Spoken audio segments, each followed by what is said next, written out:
Hello all welcome back to my channel Raju Sandhya vlogs. ఈరోజు మనం cauliflower gravy curry ఎలా చేయాలో చూద్దామండి. అంతకన్నా ముందు నా ఛానల్ అయితే ఎవరు సబ్స్క్రైబ్ చేసుకోలేదు, వెంటనే సబ్స్క్రైబ్ చేసుకోండి. ఇలాంటి మరి ఇన్ని ఇంట్రెస్టింగ్ వీడియోల కోసం వెంటనే నా ఛానల్ అయితే సబ్స్క్రైబ్ చేసుకోండి.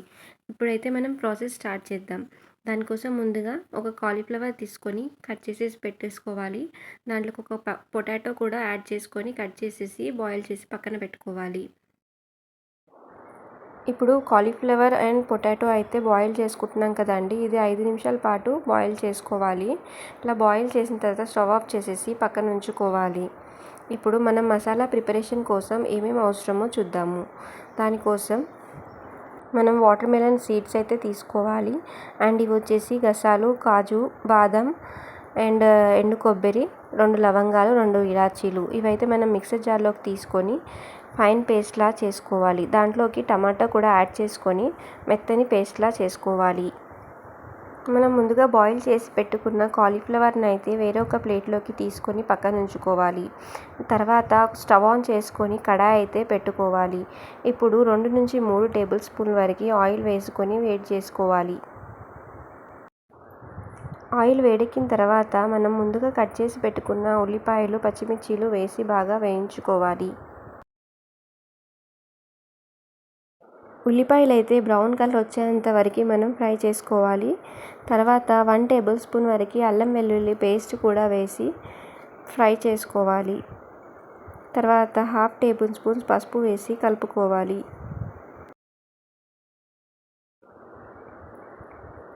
ఇలా కలుపుకున్న తర్వాత 1.5 table spoon red chilli powder వేసుకోవాలి. 1 టేబుల్ స్పూన్ వరకు సాల్ట్ వేసుకోవాలి. 1/2 టేబుల్ స్పూన్ ధనియాల పొడి వేసి బాగా కలుపుకోవాలి. తర్వాత మనం ముందుగా ప్రిపేర్ చేసి పెట్టుకున్న మసాలా పేస్ట్ని కూడా వేసి పచ్చివాసన పోయేంత వరకు బాగా ఫ్రై చేసుకోవాలి. ఇప్పుడు మనం ఉడకపెట్టుకున్న కాలీఫ్లవర్ని అయితే అందులో వేసుకోవాలి. వేసి బాగా కలుపుకొని మూత పెట్టి 5 నిమిషాల పాటు ఉడికించుకోవాలి. కాలీఫ్లవర్ కర్రీ అనేది నేను చెప్పే స్టైల్లో కనుక చేస్తే టేస్ట్ అనేది చాలా సూపర్గా వస్తుందండి. మీరు కూడా తప్పకుండా ట్రై చేయండి. అండ్ ఇప్పుడైతే కాలీఫ్లవర్ ముక్కలు ఉడికాయా లేదా అనేది చూసి 1 గ్లాస్ వరకు మనం వాటర్ అయితే యాడ్ చేసుకుందాము. 1 గ్లాస్ వాటర్ యాడ్ చేసుకున్న తర్వాత బాగా కలుపుకోవాలి.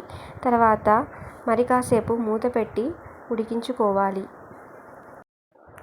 మీకు కనుక నా వీడియోలు అయితే నచ్చినట్టయితే తప్పకుండా నా ఛానల్ని సబ్స్క్రైబ్ చేసుకోండి. కామెంట్ అయితే చేయండి మర్చిపోకుండా.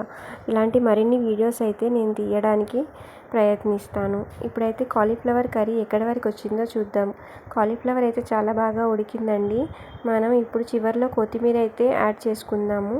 యాడ్ చేసుకొని కొద్దిసేపు సిమ్లో ఉంచి ఉడికించుకుందాము. తర్వాత బాగా కలిపేసి స్టవ్ ఆఫ్ అయితే చేసుకుందాము.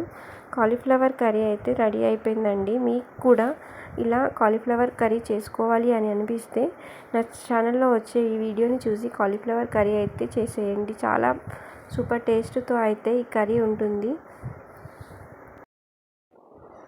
ఇప్పుడు స్టవ్ ఆఫ్ చేసుకొని కాలీఫ్లవర్ కర్రీ అయితే సర్వింగ్ బౌల్లోకి తీసుకొని సర్వ్ చేసుకుందామండి.